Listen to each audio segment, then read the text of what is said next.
बिस्मिल्लाहिर्रहमानिर्रहीम। मेरे इंतहाई मोहतरम बुज़ुर्ग जनाब हाजी गुलाम अहमद बिलोर साहब, आमिर वली ख़ान साहब, यहाँ पर मेरे बहुत से पुराने दोस्त मौजूद हैं। सबका नाम बारी बारी अगर लिया तो फ़हरिस्त बड़ी लंबी हो जाएगी। और जवेद हाशमी साहब, ख्वाजा आसिफ साहब, जनाब सलीम साफ़ी साहब,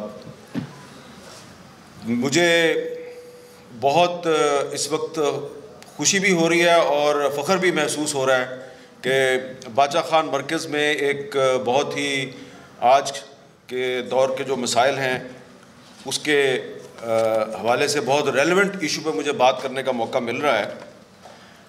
और पहले भी काफ़ी सारी बातें हो चुकी हैं, लेकिन जो मौजू है वो बहुत रेलेवेंट है आज के सेमिनार का। और इस सेमिनार एक ऐसे वक्त में मुनक्कद हो रहा है जब इस वक्त पूरी दुनिया को एक वबा का सामना है। तो आज से बहुत साल पहले बादशाह खान की एक किताब पढ़ते हुए एक वाक़या जो उन्होंने लिखा, तो उस वाक़े को पढ़ के मैं बड़ा हैरान हुआ। और उसका ताल्लुक़ भी एक आलमी वबा से है, क्योंकि आज से तकरीबन 100 साल पहले भी एक वबा आई थी, उस वक्त भी एक फ़्लू फैला था और उसमें पूरी दुनिया में नहीं, हमारे इस खिते में भी बहुत से लोग जो हैं वो अपनी जान से चले गए थे। तो उस वक्त वली ख़ान साहब बहुत छोटे थे और उनके भाई गनी ख़ान साहब 3-4 साल उनकी उम्र थी। तो बादशाह खान लिखते हैं कि गनी ख़ान जो है वो शदीद फ़्लू का शिकार हो गया, बेहोश हो गया। तो हम सारे बड़े परेशान थे। तो एक दिन असर की नमाज़ पढ़ने के बाद मैं दुआ कर रहा था, तो मैंने सुना कि जो गनी ख़ान की वालदा है वो उसके सराहने खड़ी होके दुआ कर रही है पश्तो में। और दुआ ये कर रही है कि ए परवरदिगार, मेरे इस बच्चे को जो बीमारी है वो बीमारी मुझे दे दे और मेरी सेहत इसको दे दे। और फिर बादशाह खान ने लिखा है कि वो रात गुजरी और अगले दिन गनी ख़ान की सेहत बहाल हो गई, उसको होश आ गया, वो ठीक हो गया और उसकी जो वालदा है वो अचानक बीमार होकर इस दुनिया से कूच कर गई। तो जब मैंने ये वाक़या पढ़ा तो मैं बड़ा हैरान हुआ कि अच्छा, बादशाह खान तो नमाज भी पढ़ते थे और वली ख़ान की वालदा तो बड़ी नेक औरत थी। तो यहाँ पे तो हमारे बहुत से जो सियासतदान हैं वो कहते हैं ये तो गद्दार हैं, ये काफिर हैं। तो मैंने कुछ जो दोस्त थे उनसे कहा कि यार ये तुमने किताब पढ़ी है? उन्होंने कहा यार इस किस्म की किताबें हम नहीं पढ़ते। तो ये वो मैं समझता हूँ कि मिसअंडरस्टैंडिंग है जो अभी तक पाकिस्तान में बहुत से लोगों के दिलो दिमाग में मौजूद है। आप जब ये अटक के पुल के पार जब किसी आदमी से बात करें बादशाह खान की, वली ख़ान की, तो वो इसी किस्म की जो मिसअंडरस्टैंडिंग है उसका शिकार रहते हैं। और फिर जब हमने आहिस्ता आहिस्ता बादशाह खान के जो नज़रियात हैं उनका मुताला किया तो पता चला कि वो एक पख्तून मुआशरे में उन्होंने जो खुदाई खिदमतगार तहरीक शुरू की थी, तो वो लोगों को दर्स दिया करते थे कि इंतकाम नहीं लेना और तशद्दुद नहीं करना, और जो सबसे अहम चीज़ थी कि औरत को एहतराम दो। और एक बड़ा उनका मशहूर फ़िक्रा है कि अगर आपने किसी मुआशरे या किसी कौम की जो तहज़ीब व सकाफ़त है उसके मयार का अंदाज़ा लगाना है तो आप ये देखें कि ये कौम या ये मुआशरा अपनी औरतों को कितनी इज़्ज़त देता है। और ये बात आज से तकरीबन 100 साल पहले उन्होंने ये कही थी। तो यहाँ पर बहुत सी बातें हुई हैं और ख्वाजा आसिफ साहब ने भी कुछ बातों को बड़े लतीफ़ पैराए में बयान किया है, लेकिन मैं तो सियासतदान नहीं हूँ, मैं सहाफ़ी हूँ, ज़रा सीधी बात करूँगा। और वो सीधी बात ये है कि भाई मैं तो पाकिस्तान बनने के बाद पैदा हुआ हूँ। पाकिस्तान बनने से पहले बादशाह खान क्या करते रहे, उनका क्या मौक़िफ़ था, उसका मुझे पता ज़रूर है, लेकिन मैं उसको मसला नहीं बनाना चाहता, क्योंकि मैं पाकिस्तान बनने के बाद पैदा हुआ हूँ और यहाँ पर अक्सर लोग पाकिस्तान बनने के बाद पैदा हुए हैं। तो मेरा मसला ये है कि बादशाह खान और वली खान ने पाकिस्तान बनने के बाद क्या किरदार अदा किया। वो किरदार मेरे लिए ज़्यादा अहम है। गो के जो 1940 की करारदाद है उस पर जो वली खान साहब का मौक़िफ़ है, उस पर ख्वाजा मोहम्मद आसिफ साहब के जो वालिद हैं ख्वाजा मोहम्मद सफदर साहब, उनका मौक़िफ़ बिल्कुल मुख्तलिफ था। लेकिन ये दोनों जो हैं मोहतरमा फ़ातिमा जना के हक़ में जो तहरीक चली, जो सदारती मुहिम थी अयूब खान के मुकाबले में, उसमें ये दोनों साथ साथ थे। दोनों पे गद्दारी के मुकदमात भी बने और फिर 1977 में बादशाह खान और ख्वाजा मोहम्मद सफदर फैसलाबाद जेल में उन्होंने इकट्ठे कैद भी काटी। तो मैं आज के जो दौर के जो मसाइल हैं, जो इश्यूज़ हैं और आज का जो सेमिनार है, उसके हवाले से मैं ज़्यादा लंबी बहस नहीं करूँगा। बहुत से लोगों के अपने नज़रियात हैं, बहुत से लोगों के अपना उनका एक स्टांस है और उस पर एक इल्मी इख्तलाफ जो है वो किसी मुआशरे के ज़िंदा होने की निशानी होती है। लेकिन इल्मी इख्तलाफ की बुनियाद पर किसी को गद्दार कहना, ये दरअसल आप अपने मुल्क के साथ और अपने साथ एक ज़्यादती कर देते हैं। और इसलिए मैं तो किसी को गद्दार नहीं समझता, क्योंकि मुझे बहुत से लोग गद्दार समझते हैं। और ये कहना गलत नहीं होगा कि आज ये भी एक गद्दारों की महफिल है जिसमें एक गद्दार जो है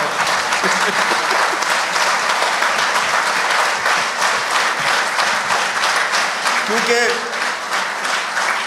गद्दारी जो है आज के मुआशरे में, आज के पाकिस्तान में गद्दारी अब कोई इल्ज़ाम नहीं है बल्कि तमगा है। और अगर कोई गाली है तो वो हुब्बुल वतनी एक गाली है। वो किस लिए, अंग्रेज़ी में क्या कहते हैं, पैट्रियट। और हमारी सियासत में जो पैट्रियट ग्रुप है वो कौन होता है? जो सियासी वफादारी तब्दील करता है, जो लोटा बनता है।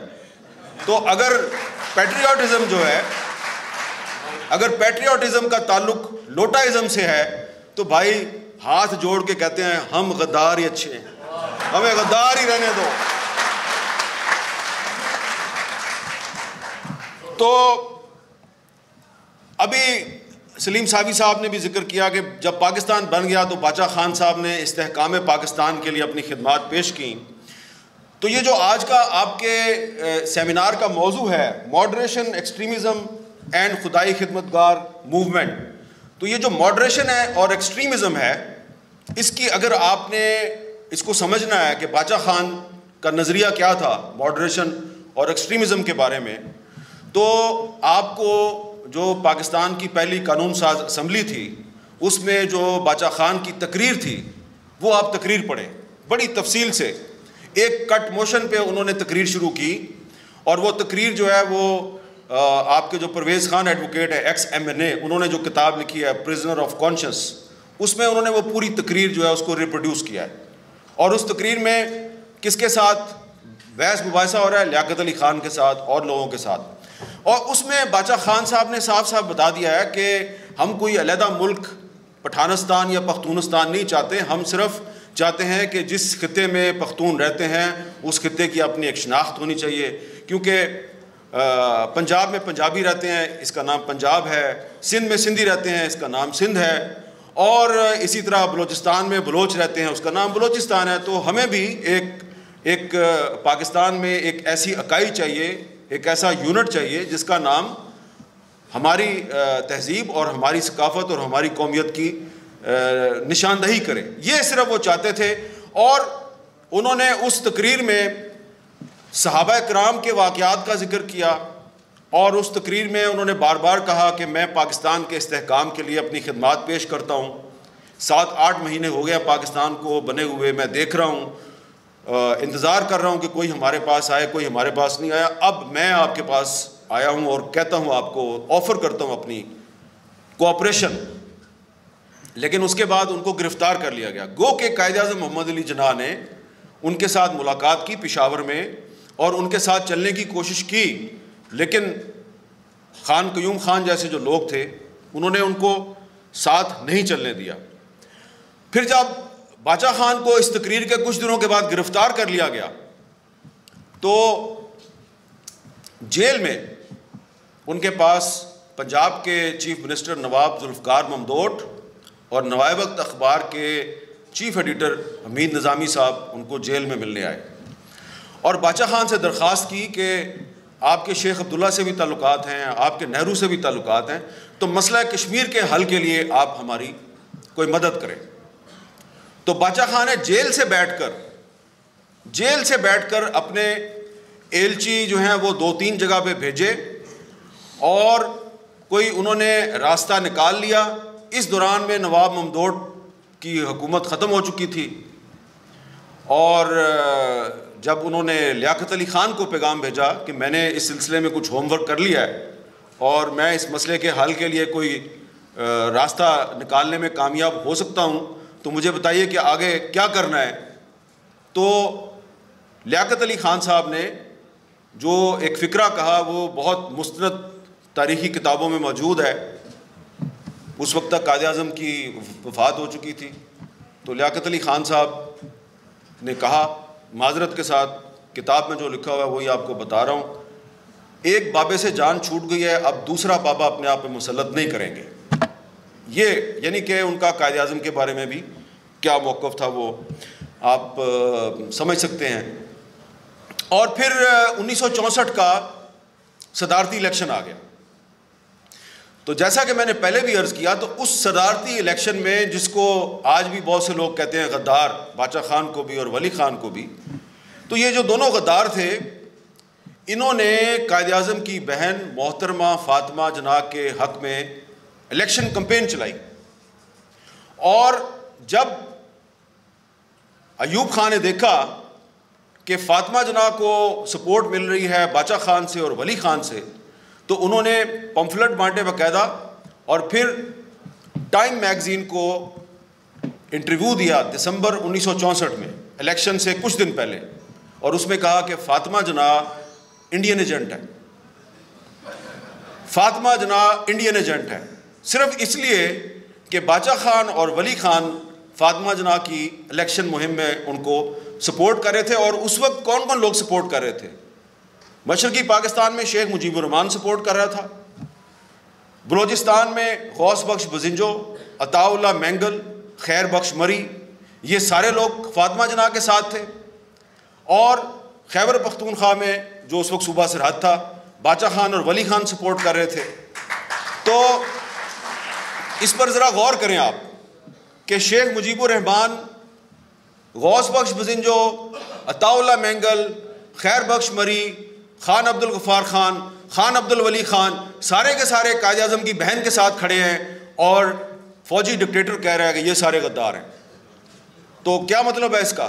गद्दारी का इल्ज़ाम पाकिस्तान में किस पे लगता है? जो जमहूरियत की बात करता है, पार्लिमानी निज़ाम की बात करता है, आइन की बालादस्ती की बात करता है, और कुछ मुफाद परस्त लोग, एक मुफाद परस्त टोला जब आइन और कानून की बालादस्ती की बात करने वालों को अपने इक़्तिदार के लिए ख़तरा समझता है तो वो उस पर गद्दारी का इल्ज़ाम लगा देते हैं। तो लिहाजा इसलिए मैं ये बात अक्सर कहता हूँ कि जहाँ पे आपने मोहतरमा फ़ातिमा जना को भी गद्दार करार दे दिया, तो वहाँ पे अगर आप हमें भी गद्दार कहते हैं, वली खान को भी गद्दार कहते हैं, आप नवाज शरीफ को भी गद्दार कहते हैं, आप बाकी सियासतदानों को भी गद्दार कहते हैं, तो आपकी बड़ी मेहरबानी, हम आपका शुक्रिया अदा करते हैं कि आप हमें गद्दार कहते हैं। अल्लाह का शुक्र है कि हम आपकी तरह के मुहिब्बे वतन नहीं हैं। मैंने जब यहाँ पे आ रहा था तो मैंने अपने आप से वादा किया था कि मैं यहाँ पे कोई ऐसी बात नहीं करूँगा कि जिससे आपके लिए या मेरे लिए कोई मसला पैदा हो जाए, लेकिन अब मौजू ऐसा है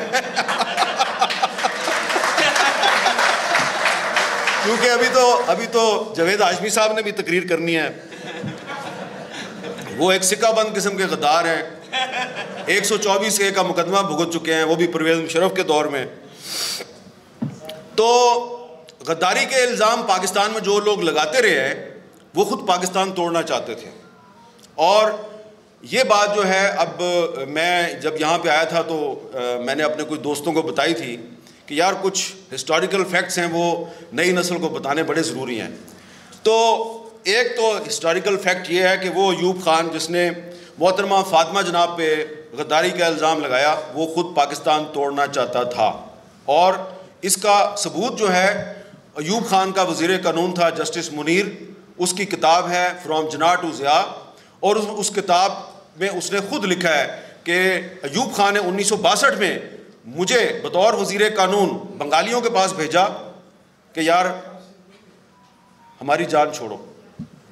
तो एक बंगाली मिनिस्टर थे रमीज़ुद्दीन साहब, ये जस्टिस मुनीर ने अपनी किताब में लिखा है कि मैं उनके पास गया, मैंने कहा रमीज़ुद्दीन साहब कोई या तो कन्फेडरेशन बना लेते हैं या आप हमारी जान छोड़ दें।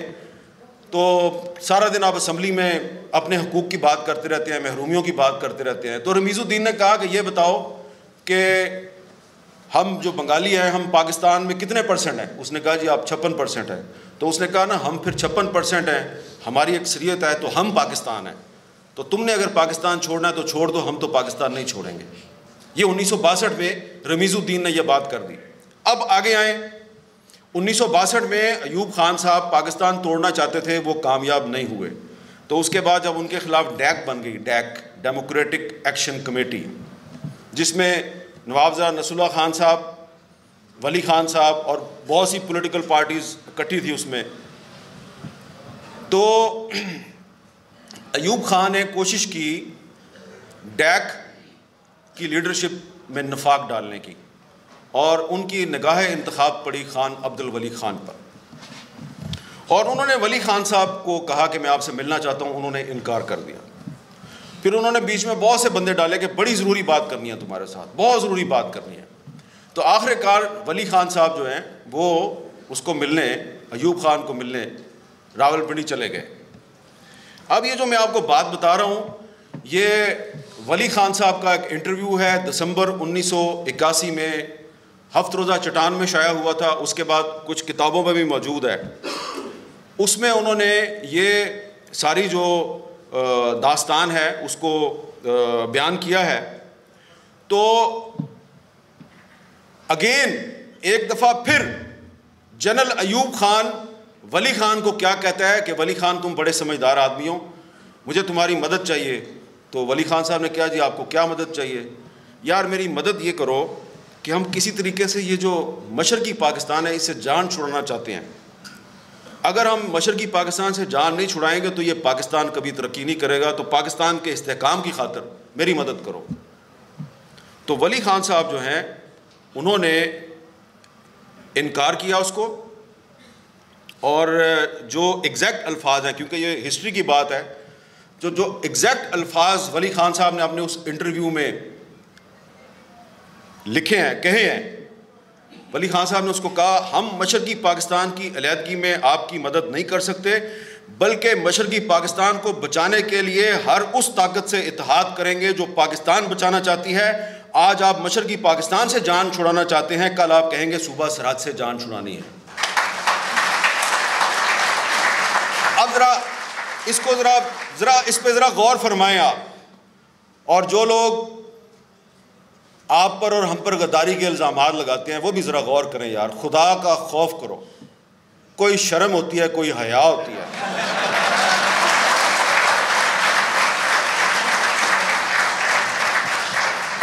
अगला फ़िक्रा वली खान साहब ने जो अपनी गुफ्तगू है, उस गुफ्तगू में जो अगला फ़िक्रा अयूब खान को कहा है, वक्त के एक फ़ौजी डिक्टेटर के सामने बैठकर बाचा खान का बरखुरदार खान अब्दुल वली खान, जिस पे पाकिस्तान के रियासती इदारों ने गद्दारी का इल्ज़ाम लगाया है, एक गद्दार का बेटा गद्दार इब्ने गद्दार, पाकिस्तान के सबसे मुहब्बे वतन इंसान, सदर पाकिस्तान को क्या कह रहा है, कोट अनकोट, हम आपको पाकिस्तान नहीं तोड़ने देंगे, पाकिस्तान हमारा है, हम इसकी सालमियत की हिफाजत करेंगे, हम इसकी हिफाजत के लिए खून भी देंगे, जान भी देंगे।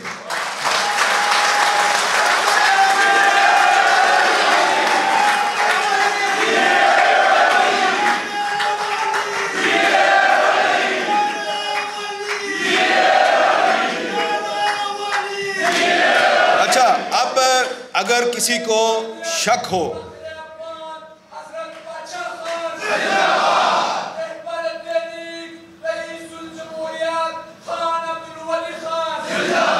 अच्छा मेरे भाई जो आप नारे लगा रहे हो, आपका नारों का बहुत शुक्रिया, लेकिन मेरी आपसे गुजारिश है कि ये जो बातें मैंने आपको बताई हैं, मैं अपनी तरफ से नहीं बता रहा, ये वली खान साहब ही की बातें हैं, तो आपको ये पढ़नी चाहिए। क्योंकि आप लोग जब बाहर जाते हैं तो लोग आपको जब कहते हैं यार तुम गद्दारों की पार्टी से आ गए हो, तो उनको बताएं ये किताब है वली खान और किरारदाद पाकिस्तान, फारूक कुरैशी साहब ने किताब लिखी है। और अजीबोगरीब बात यह है, हसीन इत्तेफाक, इस किताब में ख्वाजा मोहम्मद सफदर साहब का भी आर्टिकल शामिल है जिसमें वो इख्तलाफ कर रहे हैं वली खान साहब से, किरारदाद पाकिस्तान जो है 23 मार्च 1940 की। लेकिन जो वली खान साहब अयूब खान को कह रहे हैं वो मौक़िफ़ है जो ख्वाजा सफदर का मौक़िफ़ है। तो हम इख्तलाफात की बात करते हैं, मुश्तरकात की बात नहीं करते। और उसके बाद यहाँ पे जिक्र हुआ कि वली खान साहब फिर ढाका गए, उन्होंने शेख मुजीब से मुज़ाकरात किए। वो बड़ा दिलचस्प किस्सा है, गौस बख्श बुज़िंजो साहब ने अपनी किताब में वो किस्सा लिखा है। बुज़िंजो साहब और वली खान साहब दोनों गए थे ढाका, तो वहाँ पर वली खान और बुज़िंजो साहब जो हैं, ये अब बुज़िंजो साहब बता रहे हैं कि मैं और वली खान गए और हमने धान मंडी ढाका में हमने शेख मुजीब से कहा, हाथ जोड़ के, शेख मुजीब तो बड़ी मेहरबानी, पाकिस्तान मत तोड़ो।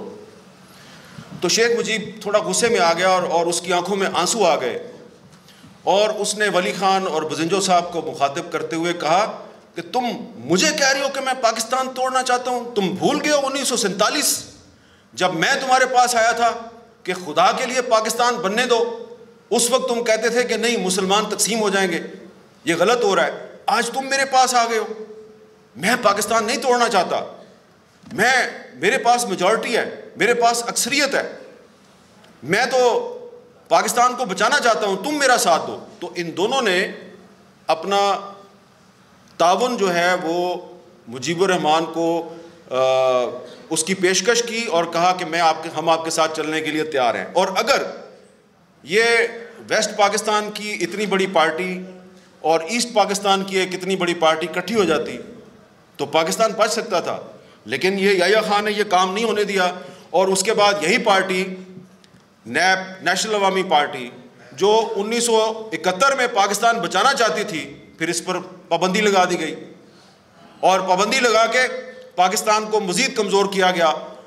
और जो एक मॉडरेशन और अदम तशद्दुद की बात करने वाले लोग थे, उनके साथ तशद्दुद का रास्ता इख्तियार किया गया।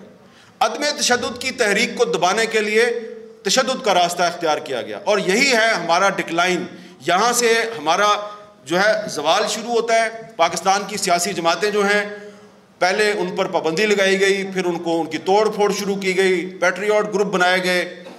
इसमें आपके बाचा खान मरकज़ में एक और भी तस्वीर मैंने देखी है, इधर दीवारों पर लगी हुई है, बाशानी साहब की आपने तस्वीर लगाई है, बहुत अच्छा किया आपने।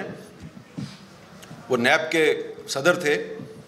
लेकिन एक किताब है, ब्रिगेडियर AR सिद्दीकी साहब ने याह्या खान पे किताब लिखी है और ब्रिगेडियर AR सिद्दीकी साहब फॉर्मर DG ISPR हैं, ISPR के साबिक़ सरबराह हैं। तो उन्होंने अपनी किताब में ये लिखा है कि जो 1970 का इलेक्शन था उसमें जनरल ग़ुलाम उमर साहब जो हैं, उन्होंने करोड़ों रुपए तकसीम किए थे मुख्तलिफ़ सियासी जमातों में, और जिन सियासी जमातों में वो पैसे तकसीम किए गए थे उसमें बाशानी साहब का भी जिक्र आता है, ठीक है, और भी खान क़यूम का भी जिक्र आता है और भी जमातों का जिक्र आता है। तो ये जो है ना तारीख़, वली खान साहब कहते थे तारीख़ बड़े काम की चीज़ है, फैक्ट्स आर फैक्ट्स। ये हाजी गुलाम मोहम्मद बलोर साहब बैठे हुए हैं, बहुत से वाक़यात के ऐनी शाहिद है। तो वो जो अदम तशद्दुद का फ़लसफ़ा था उसको आगे बढ़ाने में ये जो बुज़ुर्ग यहाँ बैठे हुए हैं और आप नौजवान जो आप लोग यहाँ बैठे हुए हैं, आपने बहुत एक अहम किरदार अदा किया और आपके किरदार को हमने अपनी आंखों से देखा है। अभी आपका ये जो बाचा खान मरकज़ है, इसमें ऊपर एक जो म्यूज़ियम है आपका, उसमें हाजी बशीर बलोर साहब जो हैं, उनके वो खून आलूद कपड़े आपने महफूज किए हुए हैं ऊपर। वो कपड़े उन्होंने पहने हुए थे जब उन पर एक हमला हुआ, और उन कपड़ों में गोलियों और छरों के निशानात भी हैं, खून के धब्बे अभी तक मौजूद हैं। तो ये जो पाकिस्तान की सियासी जमातें हैं जिनको गद्दार करार दिया जाता है, जिन पर पाबंदियाँ लगाई जाती हैं, जिनकी लीडरशिप को जलावतन कर दिया जाता है, उसकी मिरास वो खून आलूद लिबास है जो आपने यहाँ पे महफूज किया हुआ है। और वो जो मैं अभी बशीर बलोर साहब का वो खून आलूद लिबास देख रहा था, कटा फटा, चीथड़े उड़े हुए थे उसके, मुझे ऐसा लग रहा था ये है पाकिस्तान की जमहूरियत। लेकिन आपने ये जो चीथड़े हैं उनको महफूज किया हुआ है, तो इसका मतलब ये है कि ये एक अज़्म और हौसला अभी बरकरार है कि ये जो खून आलूद जमहूरियत है, ये जो चीथड़ों जैसा लिबास इस जमहूरियत ने पहना हुआ है, इसको हमने बचा के रखना है, क्योंकि सिर्फ जमहूरियत ही पाकिस्तान को बचा सकती है। और बदतरीन करप्ट तरीन जमहूरियत जो है वो आपकी बेहतरीन आमरीत से बेहतर है। और ये जो चीज़ है ये हमने देखी है माजी में भी। एक छोटी सी मिसाल दूंगा, बात ज़्यादा लंबी नहीं करूंगा। एक मलिक फ़िरोज़ ख़ान नून था, बड़ा एक कमज़ोर प्राइम मिनिस्टर था पाकिस्तान का, लेकिन 1958 में वो मलिक फ़िरोज़ ख़ान नून, जिसका वज़ीर दाखिला एक गद्दार सियासतदान अकबर बुख्ती था, तो उसने ये जो गवादर है इसको पाकिस्तान की टेरिटरी में ऐड किया। एक कमज़ोर जमहूरियत, एक कमज़ोर वज़ीर आज़म, उसने गवादर को पाकिस्तान की टेरिटरी में ऐड किया। और जो आपकी मजबूत तरीन डिक्टेटरशिप्स थीं उन्होंने पाकिस्तान की टेरिटरी लूज़ की, उनके दौर में पाकिस्तान के हिस्से बखरे हुए। तो जो बादशाह खान का और वली खान का जो नज़रिया है वो यही है कि बदतरीन जमहूरियत बेहतरीन आमरीत से 100 दर्जे बेहतर होती है, इसलिए कि जमहूरियत में आज़ादी इजहार होती है, जमहूरियत जैसी भी है उसमें अवाम की हुकूमत होती है और उस पर आप जितने मर्जी इल्ज़ामात लगा दें, लेकिन आज तक पाकिस्तान की किसी जमहूरी हुकूमत के दौर में पाकिस्तान ना टूटा है, ना पाकिस्तान ने अपनी टेरिटरी लूज़ किया है। मैं इस बहस में नहीं पढ़ता कि सियाचिन ग्लेशियर किसके दौर में गया, मैं इस बहस में भी नहीं पढ़ता कि मशरक़ी पाकिस्तान किसके दौर में टूटा, लेकिन सिर्फ एक बात करूँगा कि ये जो आज हमारा 1973 का आइन है, ये अब पाकिस्तान की आखिरी मुतफ़िका दस्तावेज़ है, आखिरी मुतफ़िका दस्तावेज़ है जिस पे कंसेंसस हुआ। अब कोई कहता है कि मैंने पाकिस्तान में सदारती निज़ाम लेके आना है, तो भाईजान ये आपकी ख्वाहिश तो हो सकती है, लेकिन अब इस सदारती निज़ाम पर इत्तफ़ाक़ राय के लिए ना तो कोई जुल्फ़िकार अली भुट्टो आएगा, ना कोई वली खान आएगा और ना कोई मौलाना शाह मंदरानी आएगा। ये वो बुज़ुर्ग थे जिन्होंने अपने इख्तिलाफ़ात के बावजूद ये आपको 1973 का आइन दे दिया, और ये एक मुश्तरका कारनामा है, ये किसी एक जमात का कारनामा नहीं है। 1973 का आइन ये एक मुश्तरका कारनामा है और इसी वजह से ये आइन बार बार एब्रोगेट होता है, बार बार सस्पेंड होता है, फिर ये बार बार रिस्टोर हो जाता है। 77 में सस्पेंड हुआ, फिर वापस आ गया। 1985 में 99 में सस्पेंड हुआ, फिर वापस आ गया। तो ये इसलिए वापस आता है कि इसके अलावा आपके पास कोई रास्ता नहीं है।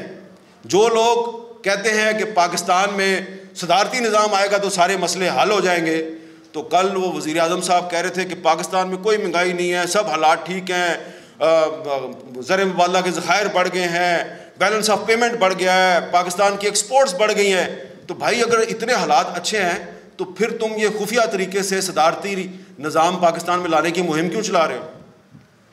ये जो सदारती निज़ाम की मुहिम है, ये जो डिबेट है, इसके पीछे तहरीक इंसाफ है। ये मैं आपको चैलेंज करता हूँ, ये जो सदारती निज़ाम की डिबेट है इसके पीछे पाकिस्तान तहरीक इंसाफ है, उसका सोशल मीडिया सेल है। वो पाकिस्तान के असल मसाइल से तवज्जो हटानी चाहते हैं। लेकिन ये जो आज का इज्तिमा है, ये उन लोगों का इज्तिमा है जो बादशाह खान के और वली खान के पैरोकार हैं, और बादशाह खान और वली खान ने 1964 में मोहतरमा फातिमा जना का साथ दिया था, और मोहतरमा फातिमा जना की पूरी इलेक्शन कैंपेन क्या थी कि पाकिस्तान में पार्लिमानी निज़ाम होना चाहिए। तो जो पाकिस्तान में पार्लिमानी निज़ाम की बात करता है, मैं समझता हूँ कि वो पाकिस्तान में जो 1973 का आइन है उसकी बालादस्ती की बात करता है। जो कहता है कि पाकिस्तान में सदारती निज़ाम होना चाहिए, वो चाहता है कि जो 1962 में अयूब खान ने पाकिस्तान पर सदारती निज़ाम नाफज किया था, जिससे कि पाकिस्तान के दो टुकड़े हो गए। मैं किसी को गद्दार नहीं कहता, लेकिन मैं ये कहूँगा कि आप पाकिस्तान के नादान दोस्त हैं। आपने पहले भी सदारती निज़ाम के ज़रिए पाकिस्तान के दो टुकड़े किए, आप आइंदा भी यही करना चाहते हैं। और एक मुझे याद आ गया बात करते करते कि एक और भी गवाह जो है वो मौजूद है, जिसके सामने अयूब खान ने बात की थी कि मशरक़ी पाकिस्तान जो है वो पाकिस्तान के साथ नहीं होना चाहिए। और इत्तेफाक की बात है कि वो आदमी जो है वो आपके इस इज्तिमा में मौजूद है और अभी उसने तकरीर करनी है।